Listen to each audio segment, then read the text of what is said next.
താമരശ്ശേരി താലൂക്ക് ആശുപത്രിയിൽ ഗർഭിണിക്ക് ചികിത്സ നിഷേധിച്ചതിനെ തുടർന്ന് നവജാത ശിശു മരിച്ച സംഭവത്തിൽ ആരോഗ്യവകുപ്പിനെതിരെ കുടുംബം.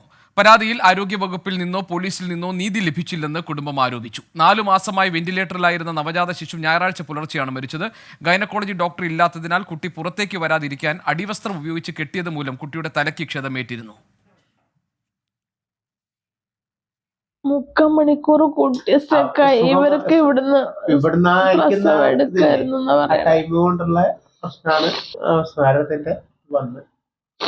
എന്നോട് താമരശ്ശേരിയുള്ള പോലീസുകാരെ വിളിച്ചിട്ട് പറഞ്ഞ എന്താ നിങ്ങൾക്ക് അറിയില്ല, നിങ്ങൾ ഡിസ്ചാർജ് ആയിട്ട് വരും, ഇങ്ങോട്ട് സ്റ്റേഷനിലേക്ക് വന്നിട്ട് നിങ്ങൾ മൊഴി കൊടുക്കാനാ പറഞ്ഞത്. രാഹുൽ സുരേഷ് ഉണ്ട് കോഴിക്കോട് നിന്ന് വിവരങ്ങൾ നൽകാൻ. രാഹുൽ, ഈ കുടുംബത്തിന്റെ പ്രധാനപ്പെട്ട ഒരു ആരോപണം തന്നെ ഈ കേസിൽ ഒരു നീക്കവും നടക്കുന്നില്ല എന്നതാണല്ലോ, അല്ലേ? തീർച്ചയായിട്ടും ഗോപി, അങ്ങനെ തന്നെയാണ്. നീതി നിഷേധത്തിന്റെ ചികിത്സാ പിഴവിന്റെ ഇരകളാണ് കോഴിക്കോട് പുതുപ്പാടി സ്വദേശികളായ ഗിരീഷും ബിന്ദുവും. ഇവരുടെ മകൾ കഴിഞ്ഞ 4 മാസമായി വെന്റിലേറ്ററിൽ അതീവ ഗുരുതരാവസ്ഥയിൽ തുടരുകയായിരുന്നു. ഞായറാഴ്ചയാണ് ഈ നവജാത ശിശു മരിക്കുന്നത്.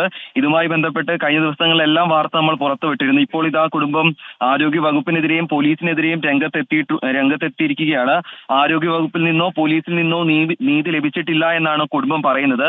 കഴിഞ്ഞ ഡിസംബർ 13-നാണ് ഈ സംഭവം നടക്കുന്നത്. ഫെബ്രുവരി മാസത്തിൽ താമരശ്ശേരി പോലീസിനും ആരോഗ്യമന്ത്രിക്കും ഉൾപ്പെടെ പരാതി നൽകിയിരുന്നു. MLA ഉൾപ്പെടെയുള്ള ആളുകൾക്കും പരാതി നൽകിയതാണ്. ഈ ബിന്ദു പറയുന്ന അനുസരിച്ച് താമരശ്ശേരി പോലീസിൽ നിന്നും ആകെ ഒരു തവണയാണ് വിളിച്ചത്.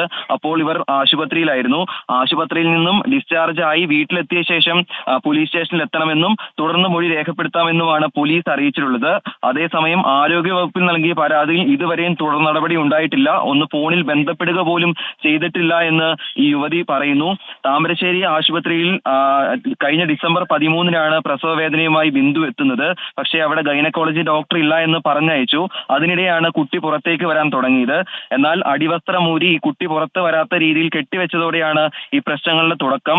അങ്ങനെ കുട്ടിയുടെ തലയ്ക്ക് ക്ഷതമേൽക്കുകയായിരുന്നു. തുടർന്നാണ് വെന്റിലേറ്ററിൽ പ്രവേശിപ്പിക്കുന്നത്. 4 മാസമായി ചികിത്സയിലിരിക്കെ ഞായറാഴ്ചയാണ് കുട്ടി മരിക്കുന്നത്. എന്താണെങ്കിലും ആരോഗ്യ വകുപ്പിൽ നിന്നും ഒരു അടിയന്തര നടപടി ഉണ്ടാകണമെന്ന് കുടുംബം പറയുന്നു. അതോടൊപ്പം ഈ നീതി നിഷേധത്തിന് അതോടൊപ്പം തന്നെ ഇതിന് കാരണക്കാരായ മുഴുവൻ ആളുകൾക്കെതിരെയും നടപടി സ്വീകരിക്കണമെന്നാണ് കുടുംബം പറയുന്നത്. അതോടൊപ്പം തന്നെ നിയമ നടപടിയുമായി മുന്നോട്ട് പോകാനാണ് തീരുമാനം. ഉടൻ തന്നെ കോടതിയെ സമീപിക്കുമെന്നുമാണ് ബിന്ദുവും അതോടൊപ്പം തന്നെ ഗിരീഷും ഇപ്പോൾ 24-നോട് പറഞ്ഞത്. ഗോപി, രാഹുൽ സുരേഷാണ് വിവരം നൽകിയത് കോഴിക്കോട്ട്.